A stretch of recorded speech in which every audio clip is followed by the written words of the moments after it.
Golden State Media Concepts bring you Book Review Podcast, a haven for bookworms of all ages and the widest genres, from mystery to memoirs, romance to comedy, fantasy to sci-fi. If you love to read, this is the podcast for you. It's the Golden State Media Concepts Book Review Podcast.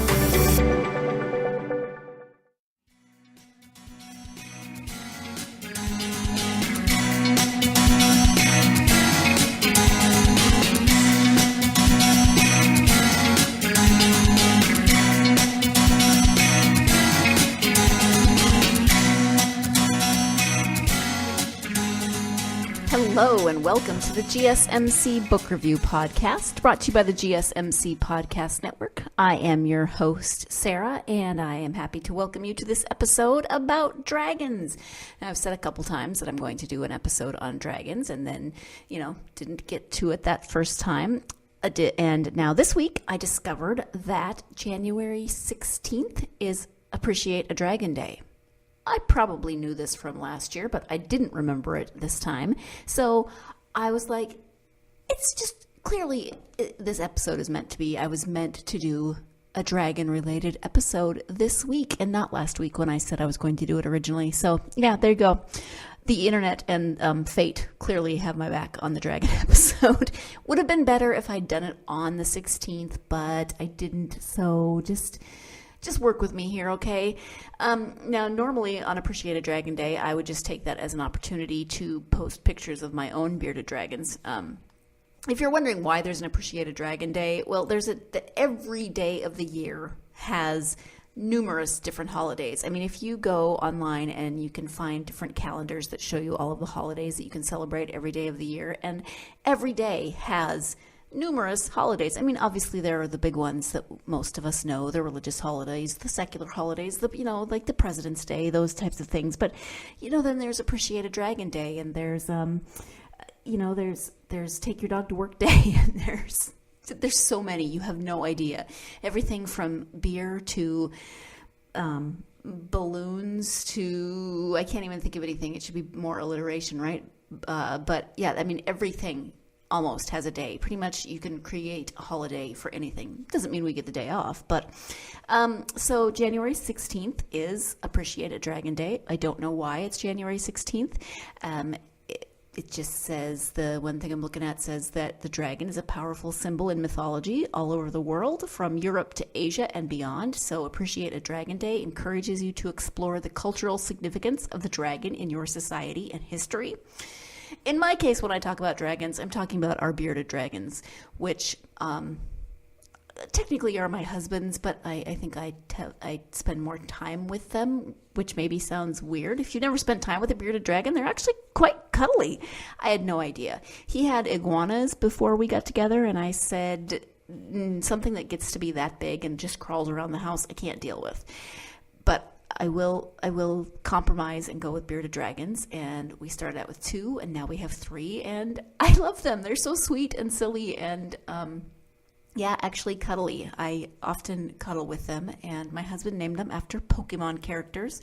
So we started out with Squirtle and Charmander, and then we got Bulbasaur about a year and a half later, so we now have 3. 3 dragons, 2 chihuahuas, and that is our family. So I'm a weird pet mom anyway, but now I'm also a weird dragon mom because I like to say that I am mother of dragons. And we have 3, so it's appropriate. Although, other things happen with dragons, and I don't want to talk about it in terms of Game of Thrones because spoilers and whatever. But yes, I do call myself mother of dragons, and I don't think my mother appreciates when I tell her she's grandmother of dragons. She's not a pet person, and I really don't think she appreciates being grandmother of dragons. Sorry, Mom. Love you. Any hoodle. When I started thinking about dragons, I started thinking about books. I mean, dragons are in a billion trillion books out there, right? If you're a fan of fantasy, you have encountered dragons in your books. One of my favorite it is a book, but I was introduced to it first by the movie that my mom had on VHS when I was younger, and that is The Reluctant Dragon. And I love that story. I love that movie. Obviously, they took some liberties with the movie, as they often do. But the dragon doesn't want to fight. The dragon doesn't want to. They get a knight to slay the dragon, but the dragon doesn't even want to fight. He wants to dance and have picnics and write poetry, and he writes really bad poetry, and so does the knight. And I love that. I mean, there's a whole poem about an upside down cake that I often quote in very melodramatic form. And the knight and the dragon dance, and they go through this whole elaborate charade to make it seem as though the knight has subdued the dragon, not slain the dragon, but subdued the dragon so that he can live in peace and harmony with the villagers. And the book actually was written, it's older than I thought it was. It is written by Kenneth Grahame, who also wrote The Wind in the Willows, did not know that, and who illustrated, Ernest H. Shepard is the illustrator of the Reluctant Dragon. He illustrated Winnie the Pooh. And this was the 75th anniversary in 2013. It has been continuously in print since 1938. And a kind young boy befriends a poetry-loving dragon in the downs above his home. When the townfolk send for St. George to slay the dragon, the boy must come up with a clever plan to save his friend and convince the townfolk to accept him. So, the movie got it partially right and partially wrong.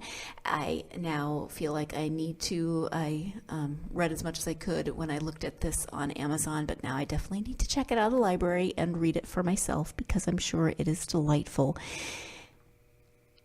Another children's book that I had heard of but hadn't read yet is Dragons Love Tacos. And a few weeks ago, one of our other show hosts, Heidi, she hosts several shows, health and wellness, weird news, social media news, and something else.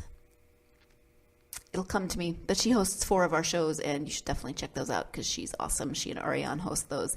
And she said that her favorite children's book is Dragons Love Tacos. And I was like, I've heard of that book, but I haven't read it. So I went to the library and discovered, of course, there is Dragons Love Tacos and Dragons Love Tacos 2. These are children's books by Adam Rubin and Daniel Salmieri. And it turns out that dragons love tacos. They love chicken tacos, beef tacos, great big tacos, and teeny tiny tacos. So if you want to lure a bunch of dragons to your party, you should definitely serve tacos. Buckets and buckets of tacos. Unfortunately, where there are tacos, there is also salsa. And if a dragon accidentally eats spicy salsa, oh boy, you are in red hot trouble. So yeah, dragons love tacos, but you cannot give them salsa. So of course in this book the dragons are going to get some salsa, right? And dragons breathe fire, and when they eat spicy salsa, then they breathe really, really, really crazy fire, and just things go badly. Dragons Love Tacos 2. I love that they just named it Dragons Love Tacos 2. They didn't even really try to... It's Dragons Love Tacos 2, the sequel. And in this one, it's been discovered that there are no more tacos left anywhere in the world, and this is a huge problem because, as you know, dragons love tacos. If only there was a way for the dragons to travel back in time to before tacos went extinct. Then they could grab lots of tacos and bring them back. Yeah, you know that this plan is not going to go that well. First of all, they have to figure out how to travel in time, right? Well, they figure that out, but then all kinds of things happen to make this trip not go so well. There are many oopses that happen in, both of these books, because in the first book, of course, there is spicy salsa. And then in the second book, when they're trying to go back in time, and the kid in the first book who had the taco party for the dragons is going back in time with the dragons, and they're trying to figure this out so that they can bring tacos back from extinction, because what is a world without tacos? Dragons love tacos. So if you haven't read these books, they really are adorable. They're children's books, so they don't take very long to read. They are quick, they are cute, they are colorful, and if you have children, you should definitely read them with your children, or have your children read them to you, because as I said, they are adorable and they are about dragons, and I love dragons. I love my bearded dragons. I love mythical dragons.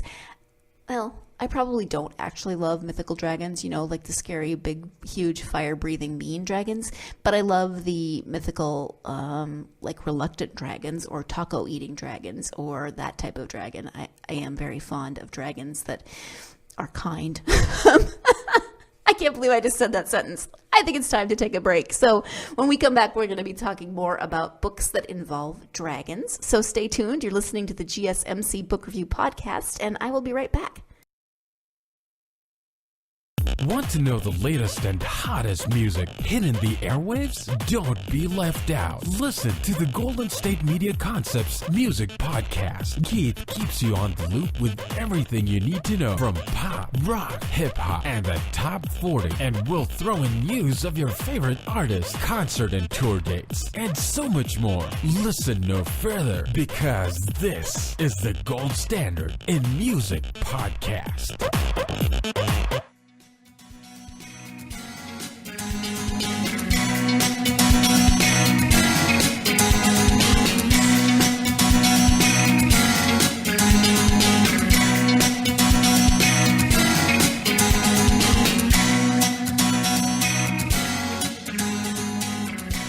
Welcome back to the GSMC Book Review Podcast. Today I am talking about dragons and books about dragons. Talked about some children's books before the break. And now I'm moving on to some young adult books that can also be enjoyed by adults. Hey, young is what you make of it. So young adult, doesn't matter if you're a 96-year-old adult. You can consider yourself a young adult if you want to. And I'm going to talk about the Inheritance Cycle by Christopher Paolini, starting with the book Aragon. Now, Aragon came out in 2003, so this series has been out for a while. If you've not read the books but you've seen the movie, don't hold the movie against the books. Read the books. You're book podcast listeners, so I'm going to guess that you probably are more book readers than movie watchers, or you do both. But if you've seen the movie does the book absolutely zero justice. Hated the movie. Did not like the movie whatsoever. It was even worse than I anticipated. So read the book. It's a four book series, excuse me, although a new one just came out. So even though the series has been out for a while, there's now a new book that is set in that same world. So if you have read the books and you've been anticipating a new one, then you should be excited. I was excited about the book because the author, first of all, he wrote the first book in his teens. Second of all, he's from Montana. I'm always going to give a shout out to an author with Montana connections, and he grew up in the Bozeman area, I don't remember if he grew up there or if he was just there when he wrote the books, but from the Bozeman area, and that just was like, yes, I definitely have to read these books because they were written by a young man and he's from my home state. So shout out to Montana. The first book is called Aragon, and if you haven't read them, then here is a bit of an overview. 15-year-old Aragon believes that he is merely a poor farm boy until his destiny as a dragon rider is revealed. Gifted with only an ancient sword, a loyal dragon, and sage advice from an old storyteller, Aragon is soon swept into a dangerous tapestry of magic, glory, and power. Now his choices could save or destroy the empire. This has all the great classical elements of fantasy books. You've got a sort of unassuming lead character who just thinks he's a poor farm boy. Then his destiny is revealed to be something more. He comes into this dragon egg, and dragon eggs can stay in egg form until the dragon finds his or her dragon rider, and then the dragon will hatch. And this happens to Aragon. He's not supposed to find this egg, but he does, and it hatches, and his dragon is Saphira. She's blue. Another reason that I love this dragon, because, of course, blue, my favorite color. So then Aragon and Saphira get sucked into these events that he never thought he would be sucked into, because, of course, there is an evil overlord who has kidnapped the remaining dragon eggs, or most of the dragons have actually been killed. And the evil overlord, I don't remember his name or what his actual title is, but he has he had been a dragon rider, went bad. His dragon was killed, I believe, and that kind of sent him over the edge. So he stole a dragon. It didn't hatch for him, but he kind of twisted it to his will. Not a nice guy, but now he's taken over the empire and he's continuing to be not a nice guy. So Aragon and other characters, of course, have to go, and Saphira have to go on this adventure. And it's a 4-book series. So if you are a fan of fantasy, if you're a fan of young adult fantasy, if you are a fan of fantasy with dragons, then you should definitely check this out. And now there is this new book that just came out at the end of December. It's called The Fork, the Witch, and the Worm, Tales from Alagasia. Alagasia is the land that Paolini created for the Aragon series. That's called, again, the Inheritance Cycle, in case you weren't remembering that. And the description here is a wanderer and a cursed child, spells and magic, and dragons, of course. Welcome back to the world of Alagasia. It's been a year since Aragon departed Alagasia in search of the perfect home to train a new generation of dragon riders. I should have given you should have said spoilers. Didn't even think about that, but sorry about that. Now he's struggling with an endless sea of tasks, constructing a vast dragon hold, wrangling with suppliers, guarding dragon eggs, and dealing with belligerent Urgles and haughty elves. Then a vision from the Eldinari, unexpected visitors, and an exciting Urgle legend offer a much-needed distraction and a new perspective. This volume features 3 original stories set in Alagasia, interspersed with scenes from Aragon's own unfolding adventure. Included is an excerpt from the memoir of the unforgettable witch and fortune teller Angela the Herbalist, penned by Angela Paolini, the inspiration for the character herself.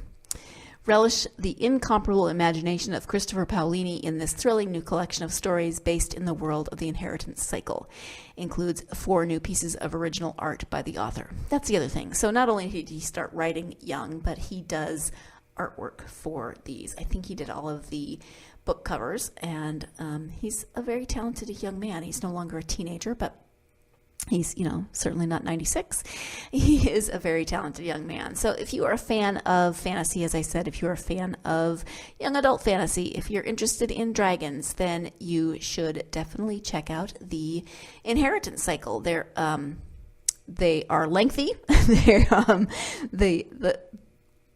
I don't know that any of them are shorter than 500 pages. I could be remembering that wrong, although I remember him joking that this new book is proof that he can write a book that is under 500 pages. If this new book is, let's see, I don't know how many pages it is, but I need to put it on my to-be-read list. My mother, actually, when I talked to her the other day, was reading it, and I wanted to reach through. We were FaceTiming, and I wanted to reach through and grab it from her, but it just doesn't work that way, so whatever, fine. I cannot find the page. 288 pages. So, yeah, he can write under 300 pages in this case. So, hey, go, dude. Good job. What are your favorite dragon books?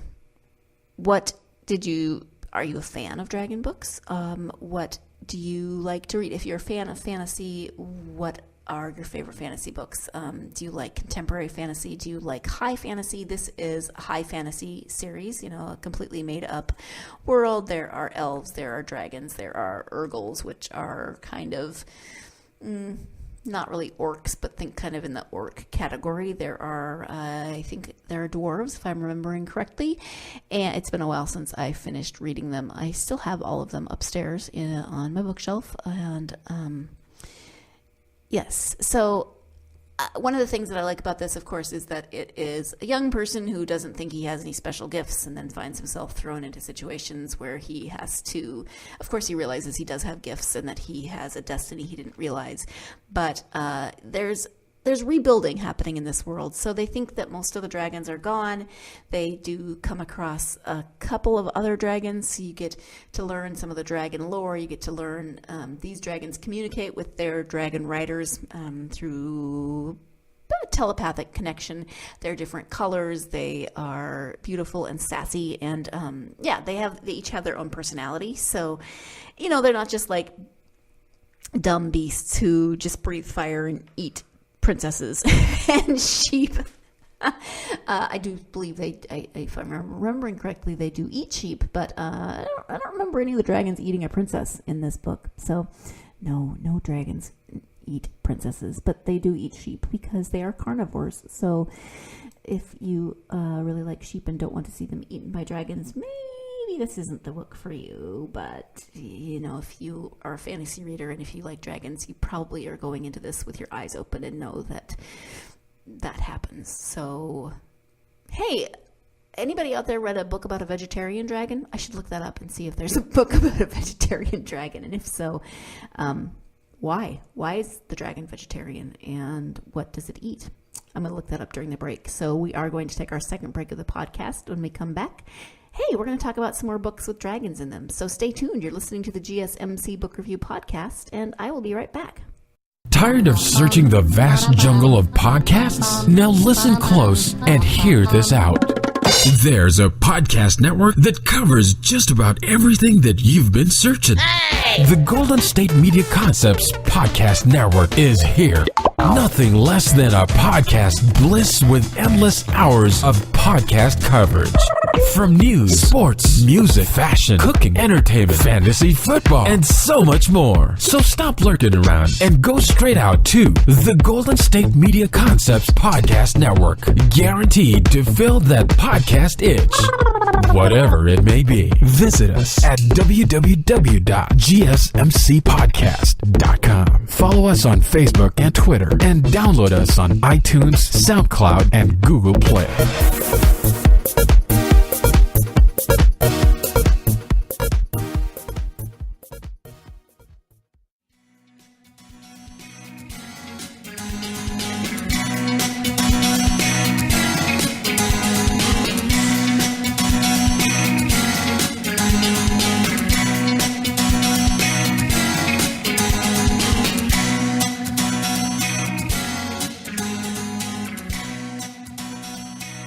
Welcome back to the GSMC Book Review Podcast on this episode about dragons, and it turns out that there is at least one book in the world about a vegetarian dragon. His name is Herb, and he is the vegetarian dragon. It's called Herb, the Vegetarian Dragon, and it is by Jules Bass and Debbie Harder.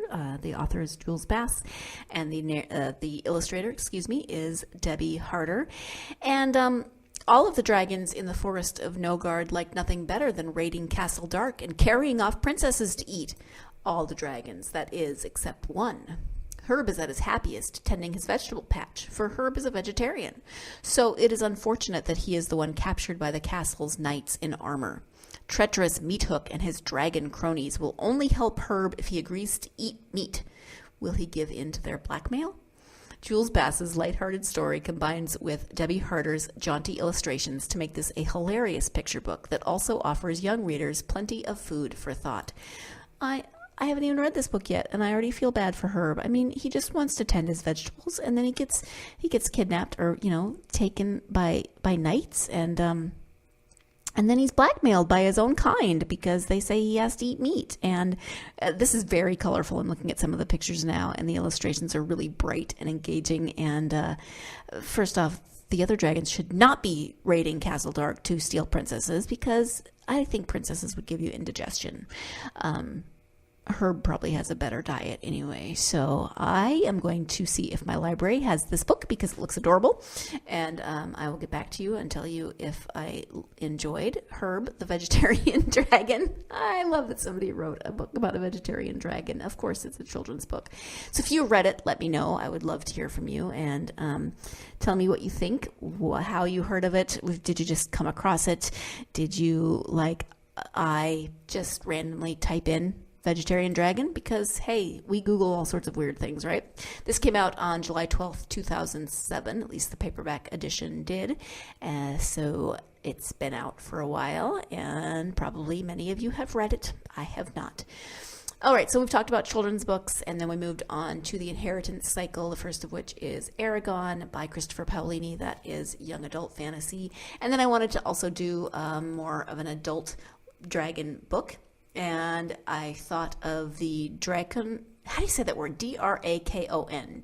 Drakon? It's like dragon, but it's fancier. I don't know. Anyway, Shanna Abe, and I'm probably mispronouncing her name as well. Shanna, Shana, Abe, A-B-E, with an accent over the E, so I'm guessing it's Abe. She has the Drakon series, Drakon. Hey, it's the spelling segment of the GSMC Book Review Podcast. And the first one in this series is called The Smoke Thief. I can't remember how I came across these. Probably just stumbled across them in the library once. I do like to wander the shelves, the stacks in the library, and literally judge books by their covers sometimes. Sometimes I just like to walk up and down the stacks and then see what catches my eye and why. And that might have happened here. I really don't remember if somebody recommended them, but there are 5 books in this series. I believe the series is done. There hasn't been one for a while that I'm aware of. I was looking on Amazon and didn't see one past 5. So if you know more than I do, as always, let me know. You are here to correct me when I am incorrect. So the description of the first one is, and again, that's The Smoke Thief. For centuries, they've lived in secret among northern England's green and misted hills. Creatures of extraordinary beauty, power, and sensuality, they possess the ability to shapeshift from human to dragon and back again. I'm going to cut in here and say maybe that's where the dragon comes from. I could be wrong. I could be remembering that incorrectly, that the shapeshifter, the human to dragon, maybe those are the Drakons. Yeah, I think that might be it. Anyway, now their secret and their survival is threatened by a temptation that will break every boundary. Dubbed the Smoke Thief, a daring jewel thief is confounding the London police. His wealthy victims claim the master burglar can walk through walls and vanish into thin air. But Christoph, the charismatic Marquess of Langford, knows the truth. The thief is no ordinary human, but a runner who's fled Darkfirth without permission. As alpha leader of the Drakon, it's Kit's duty to capture the fugitive before the secrets of the tribe are revealed to mortals. But not even Kit suspects that the smoke thief could be a woman. Sexist Kit. Clarissa Rue Hawthorne knew her dangerous exploits would attract the attention of the Drakon, but she didn't expect Christoph himself to come to London, dangling the tribe's most valuable jewel, the Langford diamond, as bait. For as long as she could remember, Rue had lived the life of a halfling, half Drakon, half mortal, and an outcast in both worlds. She'd always loved the handsome and willful Kit from the only place it was safe, from afar. But now she was no longer the shy, timid girl she'd once been. She was the first woman capable of making the turn in 4 generations. So why did she still feel the same dizzying sense of vulnerability whenever he was near? From the moment he saw her, Kit knew that the alluring and powerful beauty was every bit his alpha equal and destined to be his bride. And by the harsh laws of the Drakon, Rue knew that she was the property of the Marquess. But they will risk banishment and worse for a chance at something greater. For now, Rue is his prisoner, the diamond has disappeared, and she's made the kind of dangerous proposition a man like Kit cannot resist. In this bewitching novel, Shanna Abe transports us into a world of exhilarating romance and magic. So there you go. That is a lengthy description. I like that. So you've got this shape-shifting tribe of Drakons, I'm sorry, I don't know how you pronounce that word. And as with any good story, there's issues. You know, it says that Rue is the first woman to be able to turn, meaning she can shapeshift from dragon to human. In 4 generations, they're having trouble with their women being able to turn. There's all sorts of other issues with that. So not only do they have to live in secret, but there's some issues going on with their genetics and things that have to be figured out. So now their secrecy is threatened and shenanigans ensue. Of course, Kit has to go and find Clarissa, or Rue as she is known, and then there's romance. There's a little bit of that, like, I am alpha and I can claim you. I don't remember it as being too horrible. I think there is consent in there, if I'm remembering correctly. It's been a while since I read it.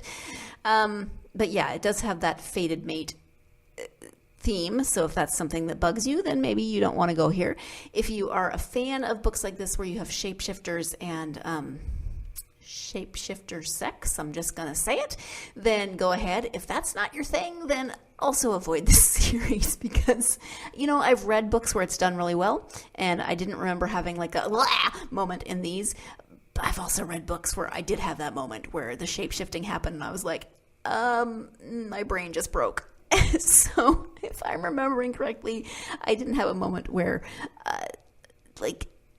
I couldn't quite make my brain wrap around what was happening in terms of the shifting and the intimate relations, we'll say, and how all of that physically was happening. So, if that bugs you, don't read these books. But if you are a fan of adult fantasy, of romantic fantasy, of dragons or dracones or whatever they're called, then you may want to give this a shot and see what you think. Like I said, there's five books in this series, all of them interrelated, so you get to kind of see the community and what's going on in the community as they're trying to figure out how to address the issues that are going on genetically and living in secret, etc. So, 3 different kind of layers or levels, reading levels of dragon books. There's a million more, probably a million trillion, as I said before. If you have a favorite one, I would love to hear from you. Please tell me what your favorite dragon books are, whether they are children's books or adult books. We've had Cynthia Diamond on the podcast. She is the author of the Weird Love series, and she was here to talk about the 4th book in that series, Alchemies. Oh no, I'm so sorry. I just blanked on the word on the title. I can picture the cover. Main characters are Tony and Faith. Alchemies. Anyway, Cynthia Diamond. The first book in her Weird Love series is the first of 3 about the Constance sisters, and it's called Siren's Song. Adele is the siren. She falls in love with Jack, who just happens to be a dragon who can be in human form. So again, you've got shapeshifting and dragons, and I just wanted to bring that up since we have had Cynthia on the podcast, and I did talk about Siren's Song after I read it a while back. Off the top of my head, I don't remember which episode that was, but you can find it if you want to listen to it, and you should definitely check out Cynthia's series, Weird Love. She's got a new one that just came out, which is on my to-be-read list. I'm hoping to get to that soon so that I can tell you about it, and I'm still trying to catch up. I have read the first 2, and the 4th, I still need to read the 3rd and the 5th. I'll get to them, I promise, and I will tell you about them. So I think that's probably enough about dragons and dracones. I'm going to say dracone, like draconian, but I don't think that's right. I'm going to stop. Okay, so thank you so much for joining me for this episode of dragons. I love dragons. I love my bearded dragons, and I love reading about dragons. So it's all good. I hope you will join me again on Tuesday when I will be speaking with Marie Lavender, who is also a writer of fantasy and paranormal romance. So there's some telepathy. There's some telepathy. There's some vampires. There's some shapeshifters. There's all kinds of things in this book that we are going to be talking with Marie about. So tune in on Tuesday for that. Again, it's Marie Lavender, and we'll be talking about her book Blood Instincts, which is number 2 in the series. I will double check the name of that series and let you know when I do that episode on Tuesday. So have a great weekend and join me again on Tuesday. In the meantime, whether it's about dragons or not, go out there and get yourself lost in a good book. Thanks. You've been listening to the Golden State Media Concepts Book Review Podcast, part of the Golden State Media Concepts Podcast Network. You can find this show and others like it at www.gsmcpodcast.com. Download our podcast on iTunes, Stitcher, SoundCloud, and Google Play. Just type in GSMC to find all the shows from the Golden State Media Concepts Podcast Network, from movies to music, from sports to entertainment, and even weird news. You can also follow us on Twitter and on Facebook. Thank you, and we hope you have enjoyed today's program.